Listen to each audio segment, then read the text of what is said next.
Hey everybody, welcome back to Sip and Talk. I'm Joe. And as always, I'm ready to dive into some seriously juicy info with you all today. It's like we're mixing up a knowledge cocktail here. Strong stuff, but oh, so smooth going down. And I'm Sunny, your friendly neighborhood fact checker. I'll make sure we get all the ingredients right. Speaking of mixing things up, you know it's always a good blend? Travel whiskey and discovering awesome new things.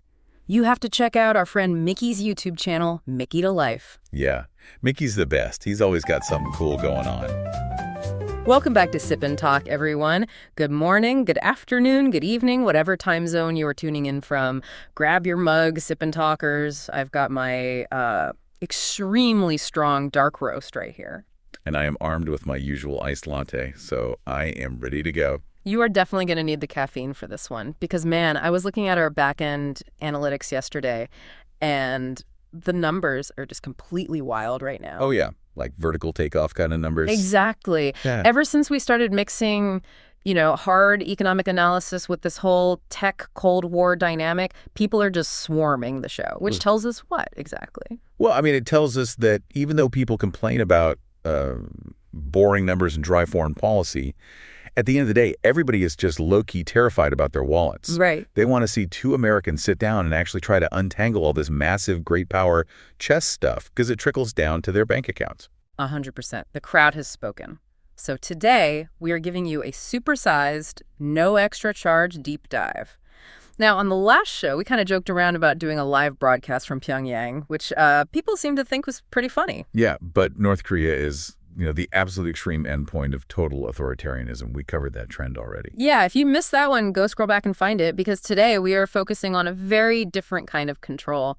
We are unpacking everything that just happened at the highly anticipated 2026 Trump-Xi summit in Beijing. But before we get into the weeds, let's just do a quick vibe check and lay down our ground rules. Oh, yes. Crucial. Look, this show is dedicated strictly to critical thinking. We are here to look at facts, data, and geopolitics. We are not picking sides, and we are not here to endorse or attack any specific group or country. Right, we're just looking at the board. So, let's look at the board. May 13th to 15th, 2026. This was a massive deal. And if you saw the footage from Tiananmen Square, it was this totally grandiose, almost retro-welcoming ceremony. It was designed to look flawless. Yeah, flawless on camera. But the contrast behind the scenes is what completely blows my mind. While everyone is watching this beautiful pageantry, the American press corps is basically getting restricted like never before. Yeah, they were literally sequestered, like shoved into what the reporters are calling a black room. A literal black room. Yeah, a windowless room. Because the hosts wanted zero chance of any unscripted moments getting out. No awkward photos, no weird interactions that might, crack that perfectly crafted image of the leadership. But, and this is why I love the chaos of real life, you literally cannot control everything. Did you hear about the hot mic incident? Oh, the audio leak. Yeah. Someone in the background was just clearly picked up yelling, "Get the F out." Just this totally unpolished, raw human moment right in the middle of this hyper-controlled diplomatic dance. Which is honestly the perfect metaphor for this entire summit, right? Because underneath all that pageantry, the truce they're trying to hold together is actually incredibly fragile. So why now? Why are they sitting at the table in May of 2026? Well, it all goes back to October 2025. That was the Busan trade truce. And this whole Beijing meeting is really just an exercise in mutual desperation to keep that specific truce from falling apart. Let's talk about that desperation, because both sides are sweating right now. On the U.S. side, you've got an administration sitting at, a 33% approval rating? Yeah. Because inflation is just stubbornly high, gas prices are brutal, and the November midterms are staring them right in the face. They urgently need a visible outward victory to take back home. Exactly. And then you flip the board and look at China. Their April export growth was 14%, which sounds amazing on paper. Yeah, 14% is a massive number. It is. But it hides a really dark reality for them, which is that their domestic consumption is essentially flatlining. People inside the country aren't buying things. So they have to export everything just to keep the lights on. Right. They are entirely dependent on external markets. And the U.S. is still the ultimate buyer. If that relationship snaps, that 14% evaporates.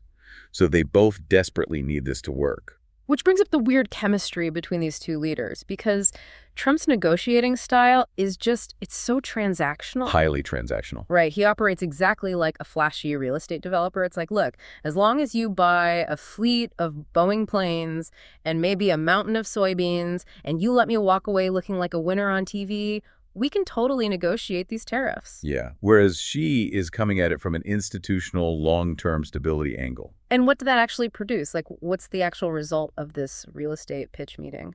Well, they agreed to establish this new board of trade and a board of investment, which sounds boring, but it's basically a state-aligned mechanism to micromanage friction. Right, keeping the supply chains from exploding. But the trade stuff, I feel like the market already priced that in. The thing that really caught people off guard was the Middle East. Oh, the Iran pivot was huge. Yeah. So China, which has been suffering from, really high energy prices lately, basically agreed with the U.S. that the Strait of Hormuz has to remain completely open. No tolls, no blockades. And they echoed the U.S. stance that Iran absolutely cannot possess nuclear weapons, which is a massive shift, considering how closely tied Beijing and Tehran have been. It's wild, but then you contrast that with the Taiwan issue. Right, totally different story. Night and day, Xi looks right across the table and firmly states that Taiwan is the #1 red line, just non-negotiable. Yeah. And the U.S. response, Trump just sat there totally stone-faced, complete silence. Yeah, he didn't take the bait. And then Marco Rubio had to step in and basically reiterate that the U.S. policy of strategic ambiguity remains strictly unchanged. Right, because you can negotiate the price of a soybean, but you cannot negotiate a geopolitical red line. Speaking of negotiating, we have to talk about the guest list on Air Force One. It was like a corporate all-star team. Oh, the entourage was fascinating. You had Tim Cook, Elon Musk, the CEOs from Boeing and Exxon. And Musk, doing what Musk does, is at this highly formal state banquet, right? And he's casually chatting up a Chinese blogger and apparently even reaching out to dissidents like Teacher Lee. Which, in that specific environment, is highly, highly unusual. Yeah, he gets away with it because he has the satellites and the EV tech they want.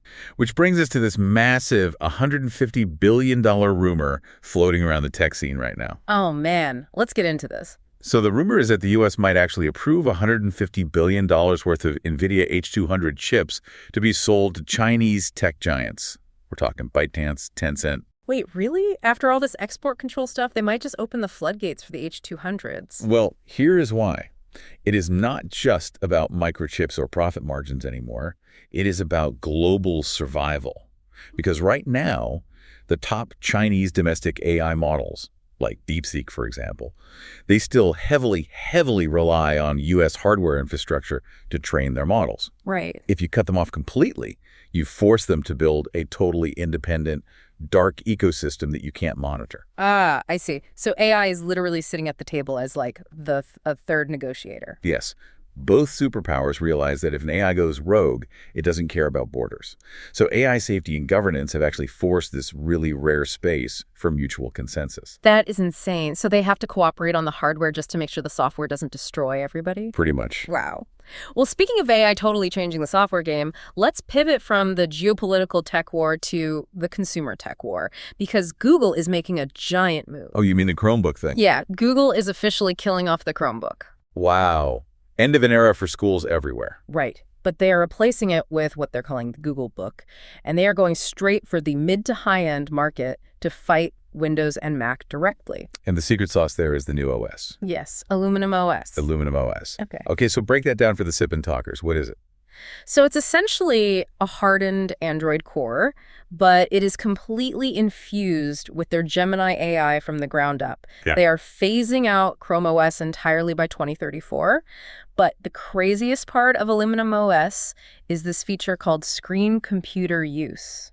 I read a little bit about this. It's where the AI actually drives the computer, right? Yes. So instead of just a chatbot typing text at you, the AI can physically operate Windows and use the mouse exactly like a human would. You tell it, hey, format this Excel sheet and email it to Dave, and you just watch the cursor fly around the screen doing it for you. That is wild. It's like we are just becoming middle managers for our own laptop. Literally. But it totally changes the game in terms of, the image of who's actually in control. Oh, nice transition. Thank you, thank you. Speaking of carefully curated images, like the black rooms at the Beijing summit, let's talk about how leaders handle their own personal image. Because trying to be relatable can either make you a legend or it can spectacularly blow up in your face. It is the ultimate political tightrope. Let's look at Taiwan again. Back in January 2026, President Lai Ching-te is at this local temple event doing the whole grassroots thing, and he playfully cues up this Donald Trump impersonator in the crowd. Right, the guy with the hair and the suit. Yeah. And the reaction to this was just violently split. Oh, totally. Yeah. Half the country thought it was great, and the other half was horrified. Exactly. His supporters were like, hey, this is just warm, local temple culture humor. He's approachable. But the opposition went ballistic. They called it a massive image risk. Well, yeah. Because during a time of immense geopolitical tension, when actual tariffs and actual wars are on the line, playing around with a Trump impersonator feels like a loss of presidential dignity. But then compare that to Japan's Prime Minister, Sanae Takaichi. She's known as the Iron Lady, but she has this incredibly colorful past. Yes, she's an ex-heavy metal drummer. Right, and she literally sang ex-Japan on national TV, and then she was caught dancing at the White House. And everybody loved it. Why does she get away with dancing at the White House, but Lai Ching-te gets roasted for a quick joke at a temple? It all comes down to authentic brand alignment. Okay, unpack that. So Takaichi's behavior works because she has always leaned into this rebel-turned-strong woman brand. When she sings heavy metal, people know it's genuine because that's who she actually is. It humanizes her. But when a leader whose entire brand is built on stoic, predictable stability suddenly tries to pull a comedic stunt, It causes whiplash. total whiplash. It feels out of place and risky. So Sip and Talkers, I want you to think about that. In a world with this much high-stakes diplomacy, do you want your leader to be a relatable human who jokes around, or do you want a stoic statue who never breaks character? It is a tough call. It really is. Because when you look at this whole summit, it really provided a tactical cool down, but definitely not a strategic reset. Right. The markets are probably going to breathe a sigh of relief this week because of the handshakes. But we have to remember, this stability is purely transactional. It is built on, soybean promises and airplane orders. It is incredibly fragile. Which leaves us with our final provocative thought for the episode. If this entire piece is just built on temporary business deals, what happens in July? Oh, July's going to be tense. Because in July, the U.S. 10% universal tariff actually expires. The legal runway runs out. So does the real estate developer tear up the contract, or do they sign an extension? When the real bills come due, that is when we see if this truce is actually real. That is exactly the question everybody needs to be chewing on. And on that cliffhanger, we are going to wrap it up. A massive thank you to all the Sip and Talkers out there for driving our analytics up. We love you guys. We really do. Thank you for listening. We promise to keep maintaining this signature balance of humor and cold, hard rationality. Make sure to subscribe to Sip and Talk wherever you get your podcasts. And hey, before we go, we have to give a huge shout out to our buddy Mickey. Oh, absolutely. You guys have to check out Mickey's YouTube channel, Mickey to Life. M-I-C-K-Y. We highly recommend it. Yeah, his new Fukuoka and Kumamoto observation diary vlogs are so good. They are incredibly fun. It is exactly what you need to cleanse your palate after worrying about AI chips and global tariffs. Seriously, go watch his channel. Definitely worth a watch. All right, that's it for us. Keep your eyes on the data, protect your wallets, and we will catch you next time. Bye, everyone.